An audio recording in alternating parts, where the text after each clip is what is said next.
Hello, folks. I'm Josh McGee, and welcome to another episode of the Gateway to Soccer Show. Thank you so much for tuning in, as always. Well, as you can kind of tell by all of the USA gear here in the studio this week, we have transitioned over from all the soccer that went down this summer in Europe and South America, and now the focus is squarely on what is going on with the teams in our country. Very excited for this week's episode. We'll be talking about both national teams and how they are doing with their respective tournaments, as well as all the other action from the leagues here in the U.S. over the past week. And, of course, we have a great guest at the end. Been holding out a little bit here for a couple of weeks in order to make sure that we can talk to this person. But, again, very excited that I can have this conversation for this week's episode. Again, like I said, a lot of USA gear. Here's my U.S. Women's National Team shirt. A couple of U.S. Men's National Team jerseys behind me. Very excited for this time right now for U.S. soccer. But, unfortunately, things kind of got off to a weird start. And it's something that we didn't expect. A little bit of a setback for one of our national teams, and that is what I want to open the show with here this week. I'm, of course, referring to the U.S. Women's National Team, but before going in on what actually happened, I want to make this point. This is something we see all the time in sports, right? A string of results where a team underperforms leading up to a huge clunker. We don't want to accept the signs. We know in terms of the results, they're just doing enough to get by. It's not usually up to the standard that they have laid out for themselves, but we accept it as a business as usual type of mentality. They're still getting the results, but they're not up to par, and then all of a sudden, the floor just kind of falls out from underneath them. This is the case with the U.S. Women's National Team, who have absolutely spoiled us over the past couple of years. They came into the Olympics on an unprecedented 44-match unbeaten run and won their past 7 matches while keeping a clean sheet in each one. They were seeking to be the first country to win a World Cup and gold medal back-to-back. It's been business as usual, right? They're still beating teams. They're still keeping clean sheets. What more could they possibly do? So in terms of, how we were feeling in terms of entering these Olympics, we were feeling as good as we could be as the absolute odds-on favorites. I know a lot of people were excited. Some of you probably were even crazy enough to set your alarms to watch the match live at 3:30 a.m. local time. But what actually happened? The U.S. Women's National Team were handed a wake-up call of their own by their longtime rivals in Sweden, who crushed them 3-0 in their opening Olympic match. Stina Blackstenius scored once in each half before Lena Hurtig headed in the third goal in the 72nd minute to clinch the full 3 points for Sweden. The U.S. struggled at each level of their formation. On defense, they were exposed with their marking in the box, particularly Abby Dahlkemper, who had a terrible showing in this match. She got beaten to the near post on the first goal. She was late to react on the corner kick that led to the second, and then she left Hurtig wide open in the box for the third goal. In the midfield, they struggled to dominate possession, and they turned the ball over a lot. You had like Sam Mewis and Rose Lavelle. They just couldn't find anyone open. Sweden's pressing style and the way they were able to close off the passing lanes just made life very difficult for them. They were clearly frustrated by the options that they had, and they weren't able to get things going there. And then on offense, I don't remember the last time the U.S. were outshot in a match, but they were outshot by Sweden 17-13 in this match. Alex Morgan, Tobin Heath, and Christian Press just could not get anything going up top. You had a very early chance by Alex Morgan, who was wide open at the back post, but she barely got anything on a header, and it kind of just cascaded forward from there. The U.S., they threw on Megan Rapinoe late. They threw on Carly Lloyd late, but they weren't able to get things going as well. And eventually, once it became 2-0, and especially when it became 3-0, it was kind of obvious that the U.S. were not going to be able to come back in this match. Now, a major storyline coming into this tournament that didn't get a lot of focus because, again, the U.S. were expected to do well was that this was head coach Vlatko Andonovski's first major test with the national team. And unfortunately, he failed it here. He got a few things wrong tactically. Unless she's still recovering and isn't 100% fit yet, Julie Ertz needed to start in the midfield. We needed someone to break up play and kind of get our transitions going a lot more quicker. Ertz does that better than Horan, and it was desperately needed in this match.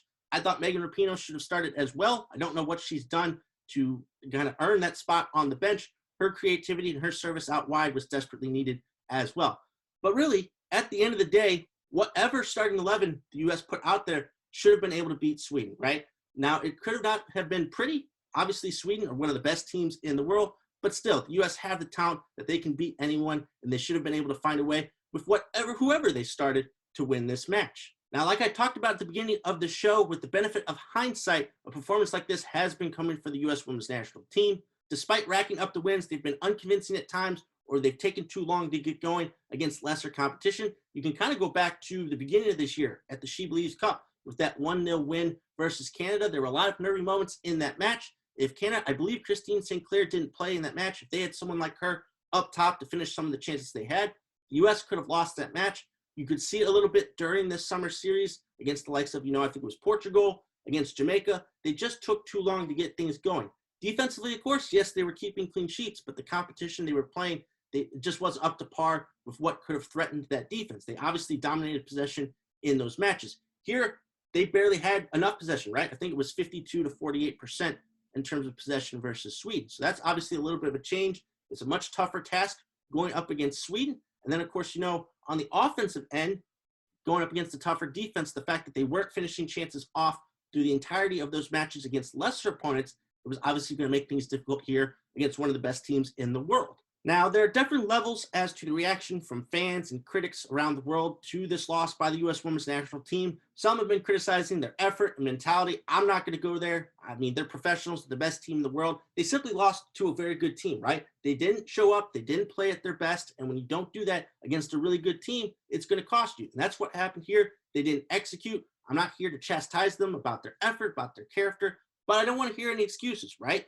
The U.S. still should have won this match, okay? They should be beating every team that is put in front of them. But the fact that they weren't at their best, they got caught out here. Sweden, of course, have our number, it seems, especially at the Olympics, and they were able to expose this U.S. women's national team. I don't want to hear about how, they're still working through things. Players are coming back from injury. Again, we have the talent and depth that we shouldn't have to worry about those things. So again, they just got caught out here. I don't want to make any grand dispersions about, mentality, character, effort, etc.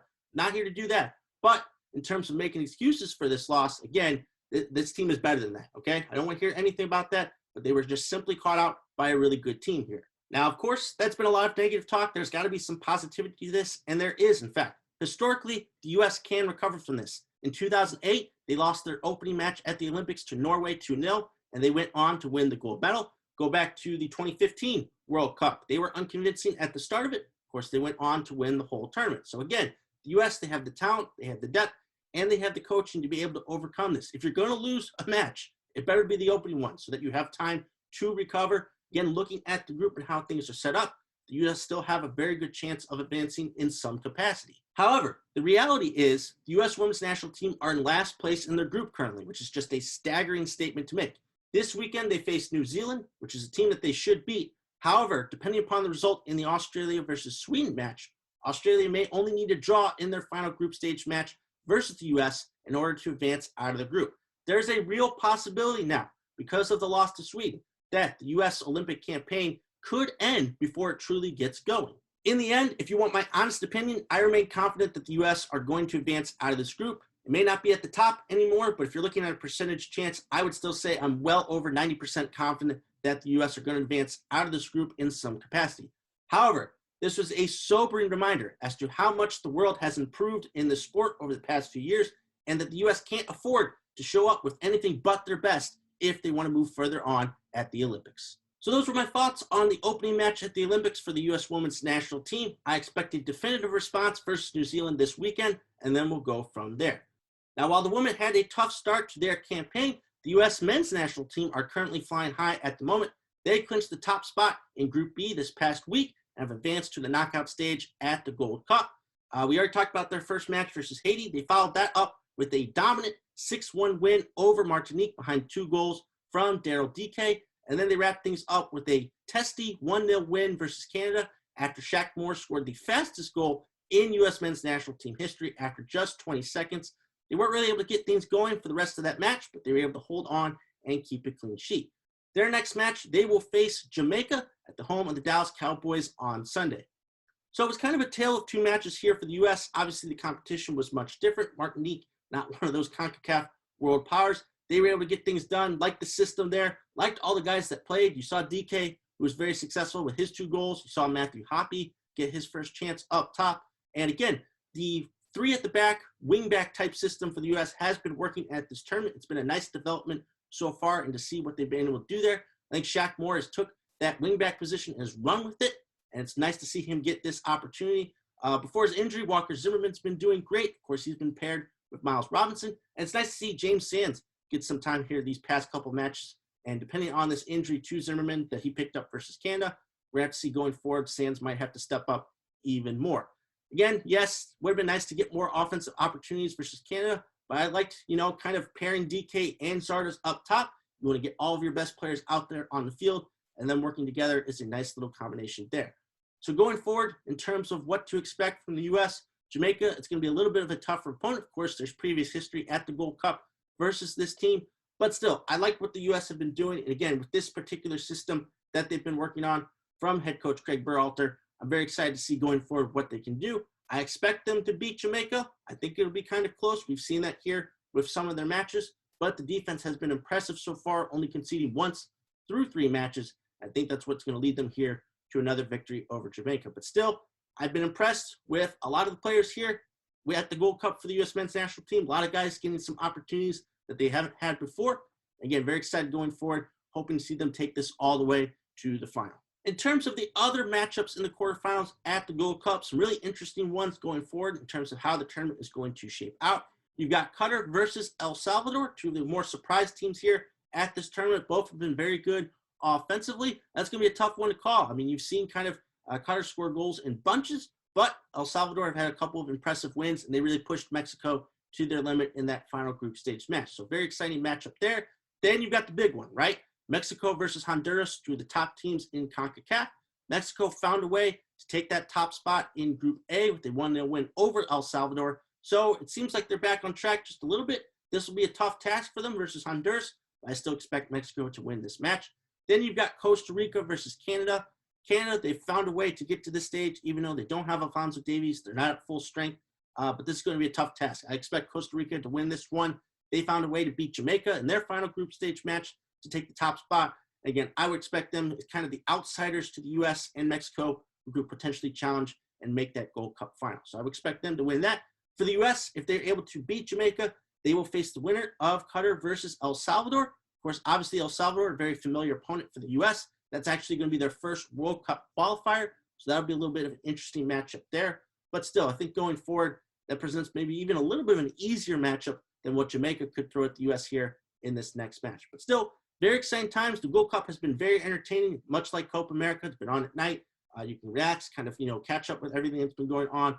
And yeah, all the big heavy hitters are still involved. U.S., Mexico, Honduras, Costa Rica. And yeah, there could be a few other teams that could surprise some people here down the stretch. But again, U.S., everything to play for still. Should still be considered a favorite here at the Gold Cup. And looking forward, hopefully, them continuing their run this weekend. Okay, let's transition away from talking about both U.S. national teams and focus in on some more international soccer. Like I talked about with the women, we have the Olympics going on right now. While the opening ceremonies have not yet started, we have had the beginning of the men's and women's soccer tournaments. We had our first round of group stage matches. I want to kind of go over some of the more bigger results from that round. Let's start off on the men's side, and you have to remember this is the under 23 teams for each country with a select number of overage players allowed on the roster. Starting off with Mexico, they began their Olympics campaign with a very impressive 4-1 win over France. France, they don't have a lot of their heavy hitters at this tournament. I mean, technically, Kylian Mbappe could play for them, but they weren't released. He wasn't released from PSG, and some of the other club teams didn't release these players. Mexico, they're actually considered one of the favorites here at the Olympics with all the talent that they've had. They even got Memo Ochoa still there in net, and they were able to come away with this impressive victory. Elsewhere, Australia beat Argentina 2-0 after Francisco Ortega was sent off just before halftime. The host Japan beat South Africa 1-0 on a goal by Real Madrid's Kubo Takefusa. Definitely a guy you want to look out for there at this tournament. And then lastly, of course, the big match was Brazil versus Germany. Brazil were able to come away with a big victory here, a 4-2 win on a hat trick by Everton's Richarlison. And then I believe Paulinho scored very late in stoppage time. Something of note, which I thought was really cool, 38-year-old Dani Alves. Yes, that Dani Alves from the likes, of PSG and Barcelona, playing for Brazil at this tournament as one of those, 3 overage players on the roster. This is his first ever Olympics. He's trying to get into form for a possible World Cup call-up. Yeah, he was able to make the start for Brazil in this match. Very cool moment for him. Of course, Brazil, they've also got to be considered a favorite at this match. They are, of course, the reigning Olympic winners, gold medal winners. So something to look out for there.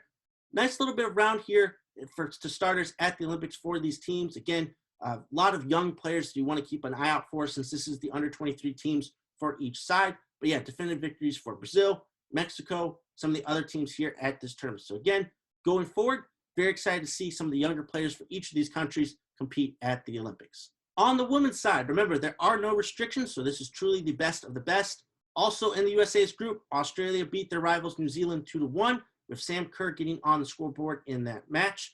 Elsewhere, Marta scored twice and Dabinia scored once as Brazil routed China by a score of 5-0. Canada drew with the host Japan 1-1, with Christine St. Clair once again scoring for her national team. Great Britain beat Chile 2-0 behind 2 goals from Ellen White. And then lastly, what had to be the result of the day, the Netherlands absolutely demolishing Zambia by a score of 10-3. 4 of those goals were scored by Viviane Miedema. An absolutely just amazing performance by the Dutch. Of course, obviously it is Zambia, but still 10 goals. That's incredibly impressive at the Olympics. So also a good start here with the women's soccer tournament at the Olympics. Of course, the focus is on Sweden's big win versus the U.S., but still plenty of other teams who could potentially, cause some noise here at this tournament. You've got the Dutch, you've got Brazil. Who knows what Great Britain could do as well. So again, if the U.S. were to falter, there are plenty of other teams that could step up to potentially challenge for the gold medal here. So a very interesting start, especially here on the women's side at the Olympics. Plenty more to come, more matches this weekend. I know they're all kind of, at really tough times, but still, it's very exciting to see more international soccer here this summer. So that's all the big soccer happening right now around the world. Now I want to focus in on what's happening here domestically in America. I want to start off with MLS and the big news story from that league this week. After their 1-0 loss to the New England Revolution this past Saturday, Atlanta United FC relieved manager Gabriel Heinze of his duties. The club are currently on a 9-match winless streak, the longest at that club since they joined MLS.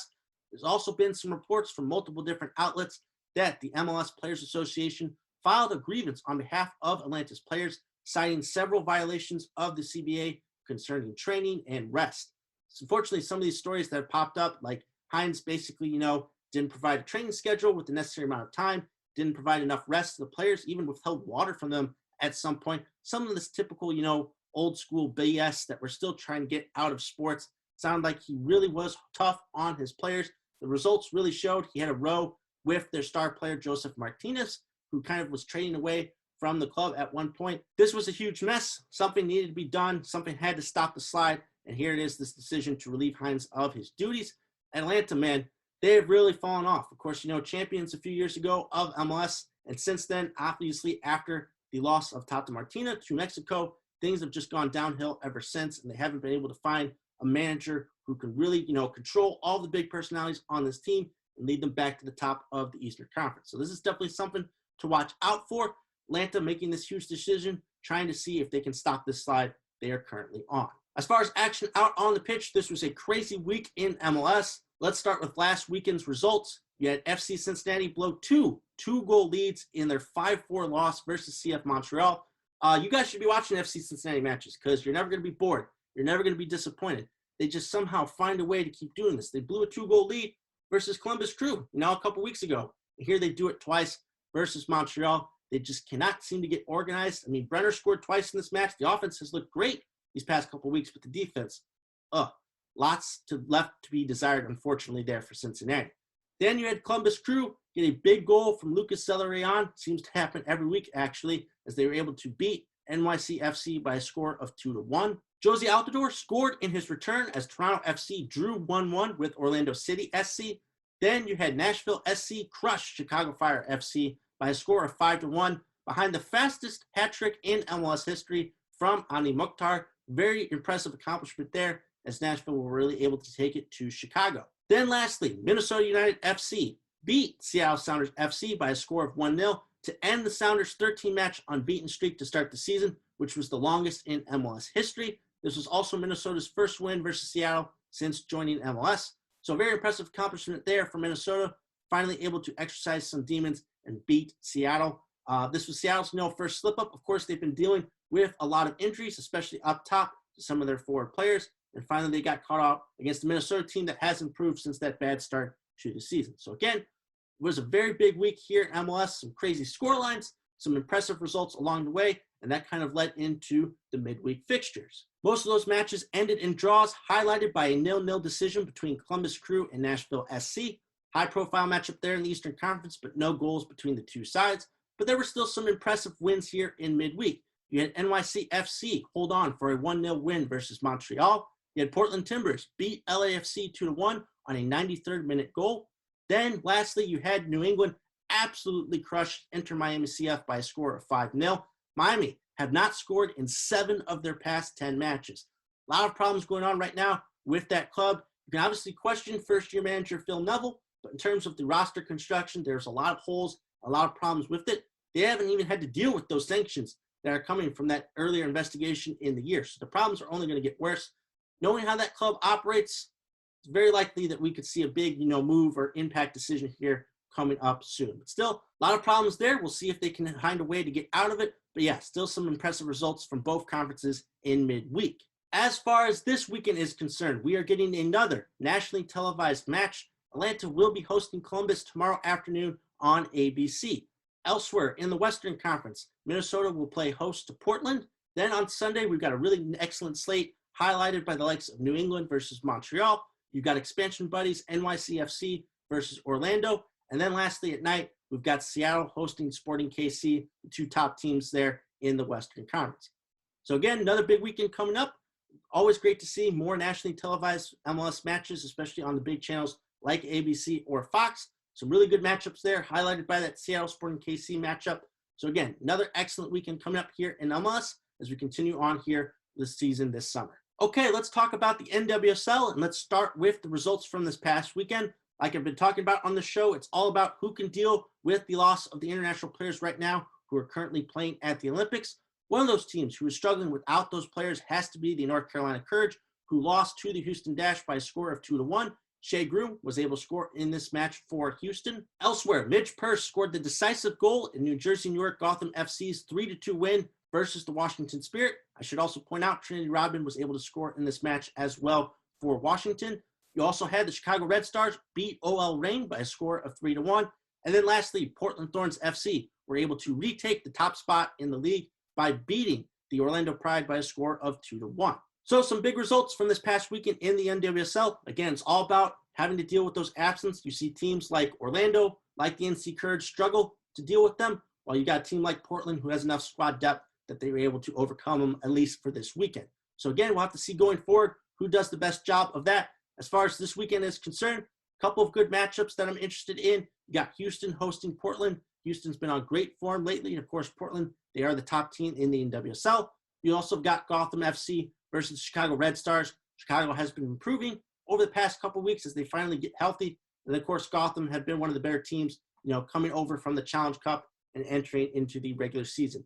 So again, while these players are away, it's a big opportunity for these teams to pick up some points and continue to improve their standing in the NWSL. And lastly, let's talk about the USL Championship, and let's start with this past weekend's results. Like I talked about, we had another nationally televised USL Championship match, and it did not disappoint. San Antonio FC were able to hold on for the 3-2 win over Colorado Springs Switchbacks FC. Haji Berry did score for Colorado in this match, but San Antonio FC's offense was just too much for them to handle. Elsewhere, we had some pretty big rivalry matchups. The Miami FC were once again able to beat Tampa Bay Rowdies, this time by a score of 2-1. A lot of problems right now with Tampa Bay. They just seem to be a shell of the team that started this season.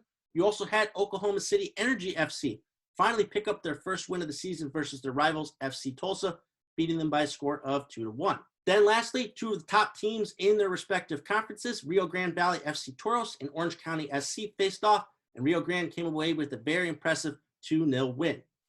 So some big results there from the top teams in their respective conferences, but also, again, some teams that have been struggling here over the past couple weeks. And yes, some teams that desperately needed wins were able to pick those up. Then, surprisingly enough, we only had one midweek fixture, but it was a doozy. San Antonio found themselves once again on national television on ESPN2 Wednesday night when they hosted New Mexico United, and they came away with a very impressive 3-0 victory there. San Antonio seemed to be on some great form right now. They play in one of those tough conferences here in the USL Championship, so these wins, they come at a premium, and they've been able to pick them up here over the past couple of weeks. As far as this weekend is concerned, you've got 4 matches tonight, highlighted by Colorado Springs hosting Louisville City FC, who've been playing much better as of late. Then tomorrow, you've got a really great slate of games. You got Indy 11 hosting Birmingham Legion FC, big matchup there in the Central Conference. Then you've got Rio Grande Valley hosting Austin Bold FC, should be a good matchup there as well. You've got rivals New Mexico United hosting El Paso Locomotive FC. And then, of course, you got a big matchup out west between San Diego Loyal and Phoenix Rising FC. So a really good schedule there for this weekend, especially there on Saturday. A lot going on here at the USL Championship. You had a couple other teams that have been doing well. I did see, the other day, Russell Cicerone get the only goal for a Pittsburgh Riverhounds SC victory versus Loudoun United. Always trying to keep track of those former St. Louis FC guys. But again, a lot of great action to check out here this weekend, especially in the USL Championship. Okay, let's wrap up the show talking about some St. Louis soccer news. I want to start off by talking about a couple of guys I've spoken a lot about on this program, two of the more high-profile players from the St. Louis area. Start off with Josh Sargent, who is currently right now in preseason with Werder Bremen. He just recently scored a hat trick in a preseason friendly versus a fourth-tier German side. I believe the final score was 12-0. But still, Josh seems to be doing quite well here in the preseason. Nothing has really materialized yet on those transfer rumors that we kind of heard at the end of the season. We don't know about Bremen's status as they are now in the second division of German soccer. Who knows financially what they could be dealing with, but nothing's materialized yet. There haven't been really any new rumors on a potential move for Sargent, so we'll just have to keep our eyes and ears open on that front. Elsewhere in MLS, Nashville SC center back Jack Maher unfortunately missed out on the midweek match versus Columbus because he was put into health and safety protocols. Again, don't want to speculate on what's going on with Jack, just hoping that things are well and that he can recover in time to get back out there on the pitch. Again, they desperately need him right now with Walker Zimmerman away on Gold Cup duty for the U.S. So again, wishing for the best for Jack. Good to see Josh get off to a good start in preseason. Continue to monitor their careers, and hopefully things continue to improve on both fronts. Up next, St. Louis Scott Gallagher's UWS squad's playoff run ended this past Sunday via a 3-1 decision to Midwest United FC in the conference final. SLSG finished first in their conference this season. They were able to pick up a couple of playoff victories, but unfortunately, their run ended in the conference final. Great season there by St. Louis Scott Gallagher. I didn't get to go out to as many games as the under-23 men's team, but still, they had a very impressive season. I saw a little bit of that comeback win versus Kansas City, where that was horrible weather in the area. They had a little bit of a delay, but they found a way to come back. Still a very impressive season for them. Just like the men's, they're continuing to kind of test and see what pathways they can provide their players. This was a great season by those players in order to get just into the playoffs, but also they were able to pick up a couple of victories and almost made it to the national championship. So then, congrats to them on a great season, and looking forward to see what they can do in the future. Another quick women's soccer update. Fire and Ice officially wrapped up their WPSL season this past weekend with a 3-0 loss to Cincinnati Sirens FC. The loss meant that Fire and Ice officially finished in fourth in the Midwestern Conference with a 6-5-1 record overall.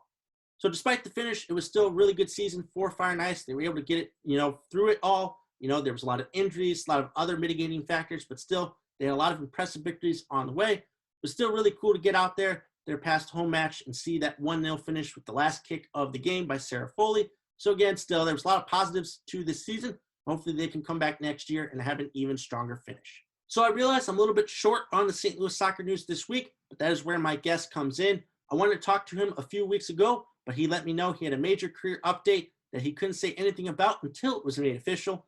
If you've been watching St. Louis City SC this past week, you saw a major announcement about their academy coaching staff. So I'm happy to say that we can finally have that conversation with one of the members of that staff. Hope you enjoy.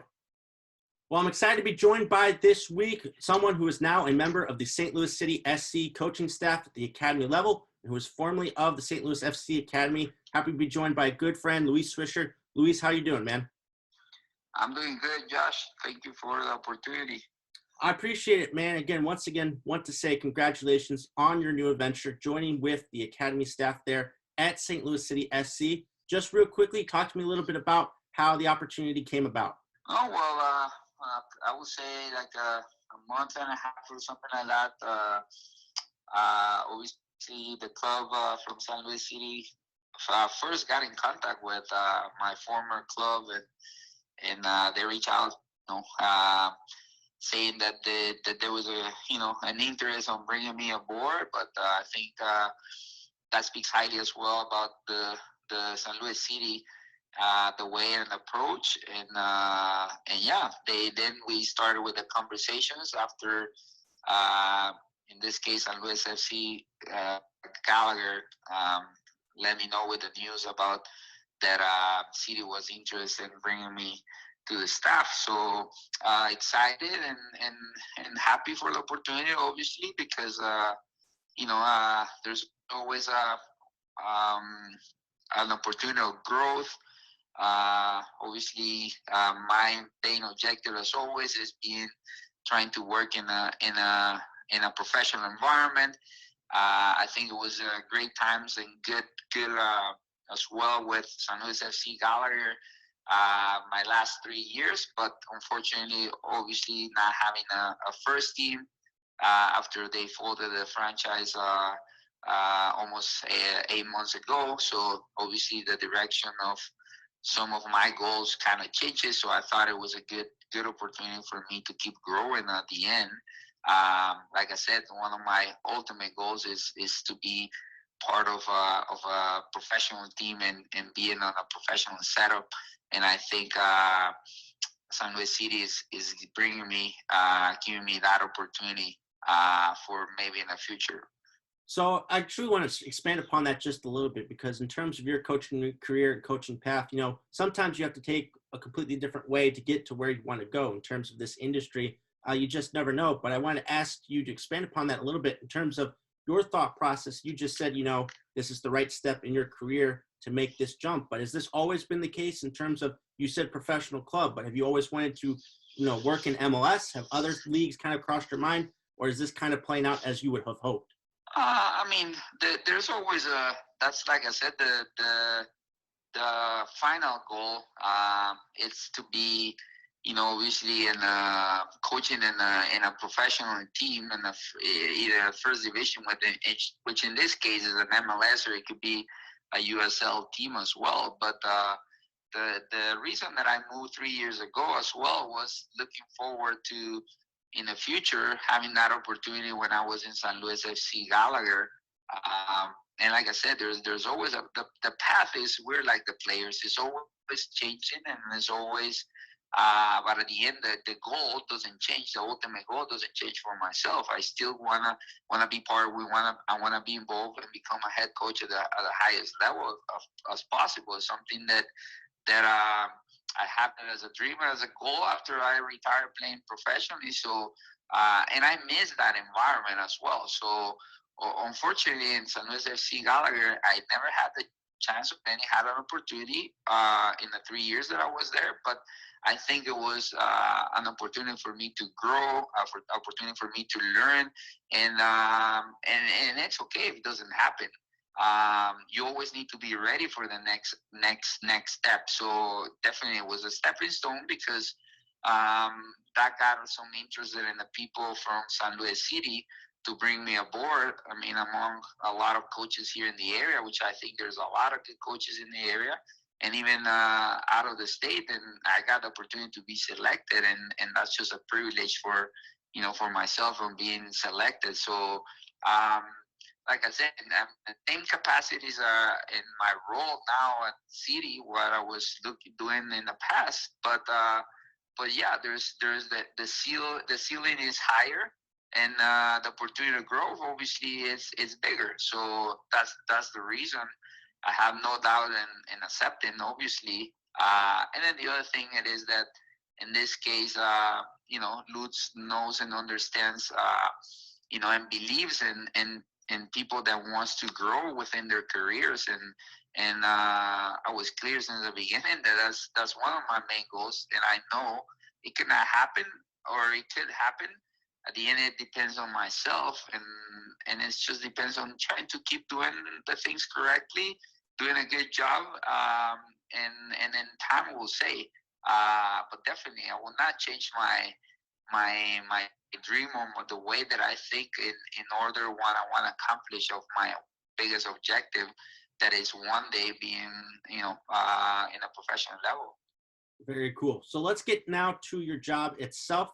Joining up with St. Louis City SC, you'll be part of a coaching staff that will be headlined by Andreas Schumacher. Obviously, right now, he can't come over here due to COVID-19 protocols. So Lutz is kind of taking charge, but obviously he'll have a large hand in the teams as well. In terms of those guys and your conversations that you've had with them so far, in terms of your on-field philosophies or your off-field philosophies, with your experience coaching in an academy structure, how do their philosophies match up with yours? Well, I mean, there's always a difference when you change clubs, because there's there's a style that obviously now in City we want to implement across all the age levels, and that includes the first team.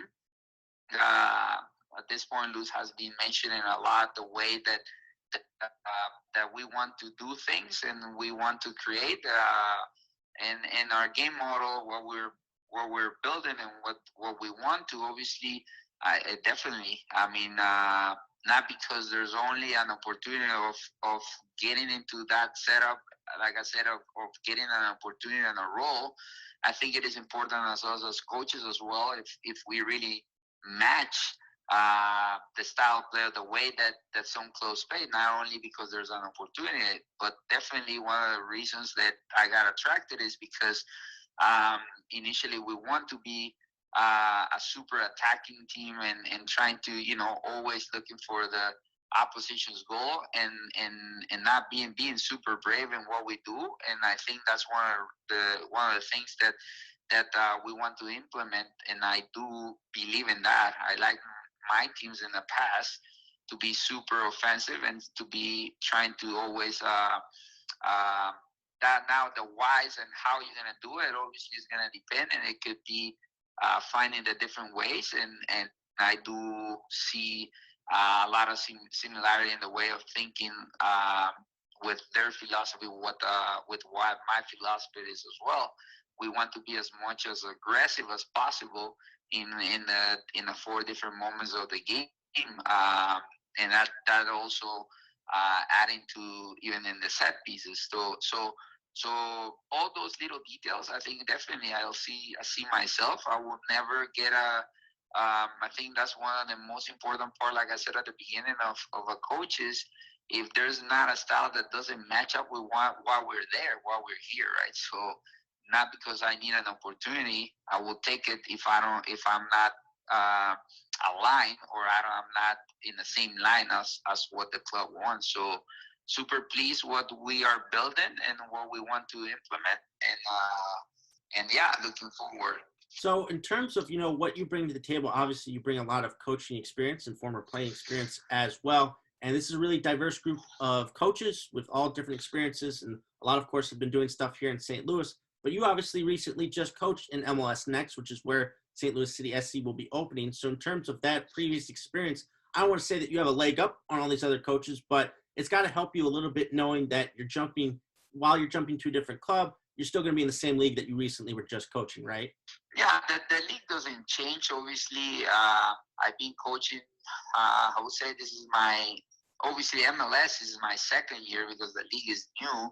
But if we know that the development academy, which was run by the US Soccer, which is basically the MLS just adopted. So the last 2 years is the second year. So yeah, I've been coaching in this level for I would say the past 6-7 years. So nothing new, nothing changed. It's pretty similar. And then obviously going into the second year with a few changes from what MLS Next is trying to do.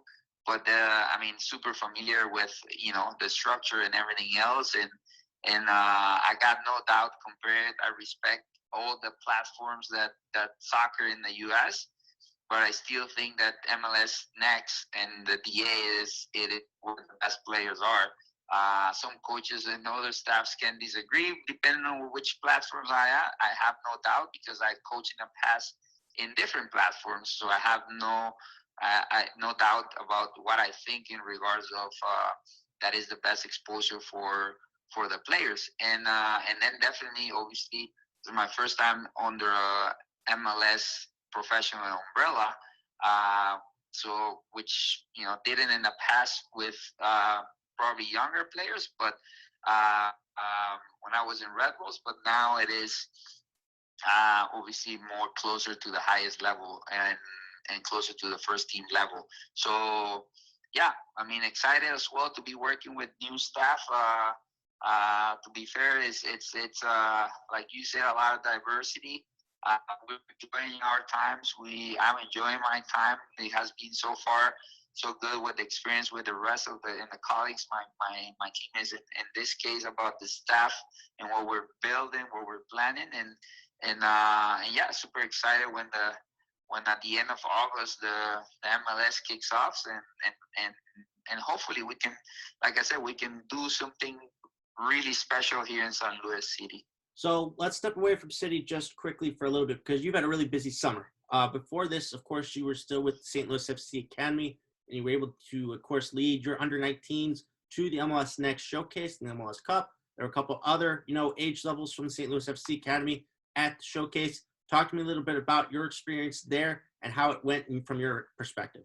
Well, yeah, it was a busy summer with not only with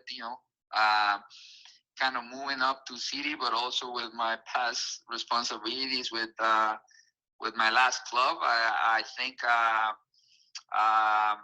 mean the 90s did had a good season, I would say, overall. Unfortunately, we couldn't go farther what we expected. It's just part of my reflection. I think the season in regards of numbers, we did accomplish the same things that we've done in the last years, or my 3 years, comparing with my 3 years, putting the same years to the teams into playoffs in the 90s back to back. Obviously, the second year, because of COVID, we didn't have anything. So that was good. Also, was a group of 03s and 02s that they were coming, and a few 04s that they were coming from previous experience. And when I was coaching in the 90s 2 years ago, that the group was still in a process of a lot of changes and not good results, and then putting this team together, and they finally had after 3 years saying like that they had a good run. That includes the previous staff and the coaches that they were before, which let's say I got to just to get the good part of it, because I was involved at some capacity, but that group was not able to qualify when they were in the 70s and when they were in the 50s, but they did it as a group when they were now in the 90s. So, like I said, it's not only my something that I did. It was obviously the work that finally in the process it got good until the 90s. And then in regards of playoffs, unfortunately, I mean, we got one of the finalists in the first round, which was interesting.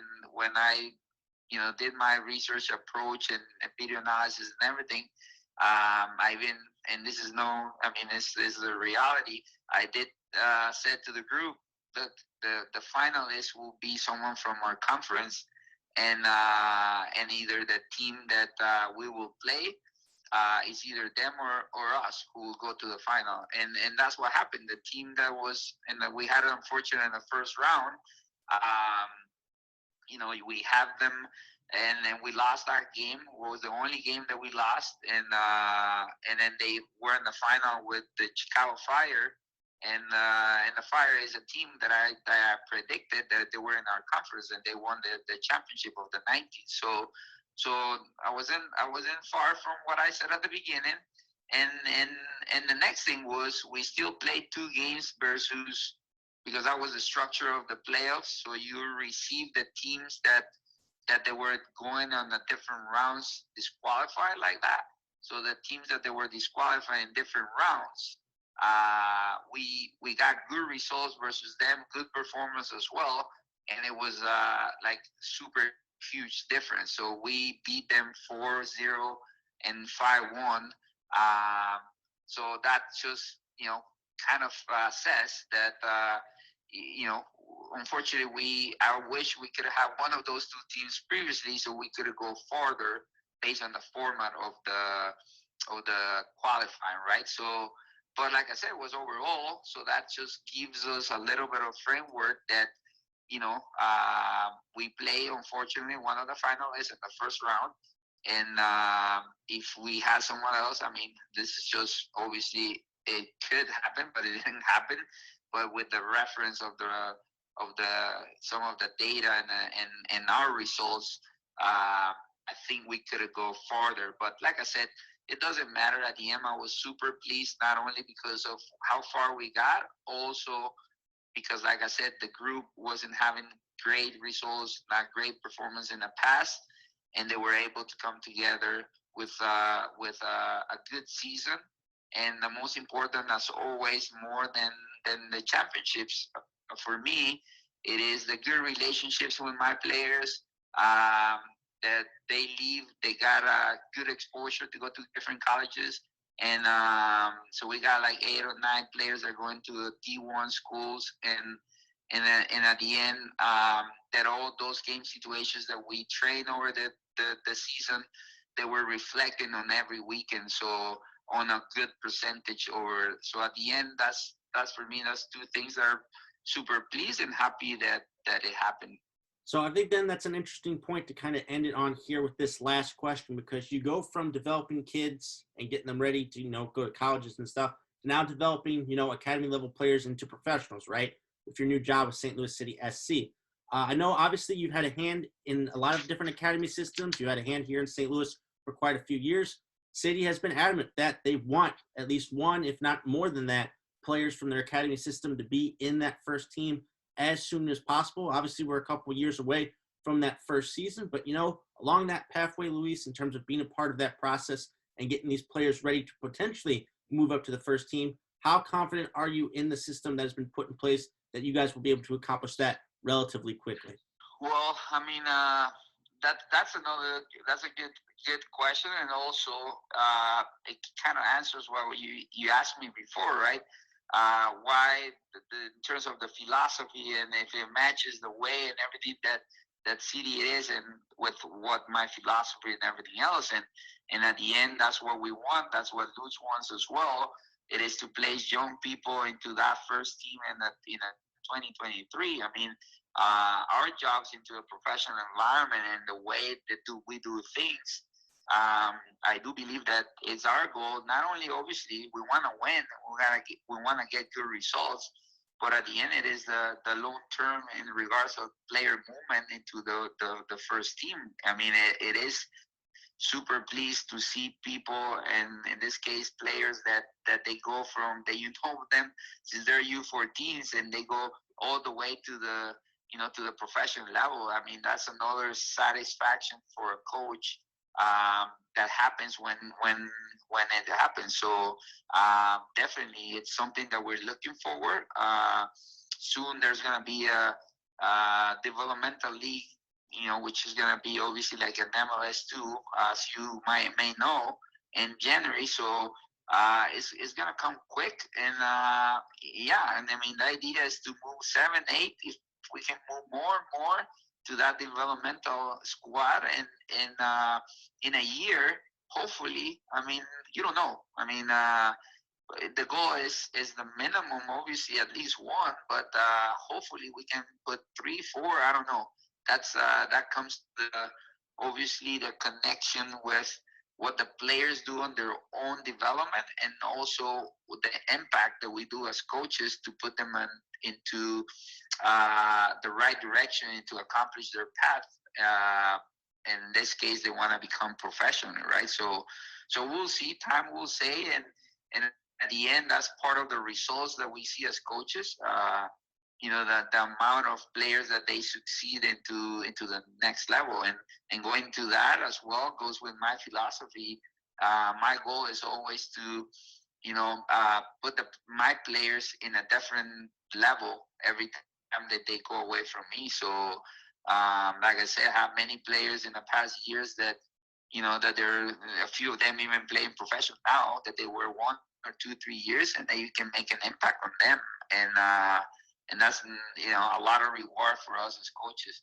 Well, Luis, again, I want to say congratulations on your new venture here with St. Louis City SC. It's very exciting times. Obviously, we're just a little bit more than a month away from the start of the brand new MLS next season, but you will be a part of here when St. Louis City SC opens up play. So again, very excited. Congratulations once again, Luis Swisher, and thanks for joining me on the show this week. Oh, thank you, Josh. It's always a pleasure, just chatting about obviously my new role, the opportunity as well to talk a little bit about soccer, and yeah, looking forward for the future. My thanks to Luis for joining me on the show. That'll do it for this week's episode of the Gateway to Soccer Show. Thank you so much for tuning in. As always, don't forget to like, comment, and subscribe to my YouTube channel. Just a heads up, next week will be the final episode of the GTSS for quite a while as I focus on making the move to Iowa and my new job. I plan on having a guest next week, but if something doesn't work out, I have a really cool idea on how to wrap things up. A lot of soccer going on this weekend. Go on out there and support the U.S. men's national team and the U.S. women's national team. Continue to spur them on. Check out all the great soccer going on here in the U.S. right now at the domestic level. And yeah, of course, always keep up with all the St. Louis soccer news. Thanks for watching. Again, can't wait to be back here next week with my final episode. Have a great weekend.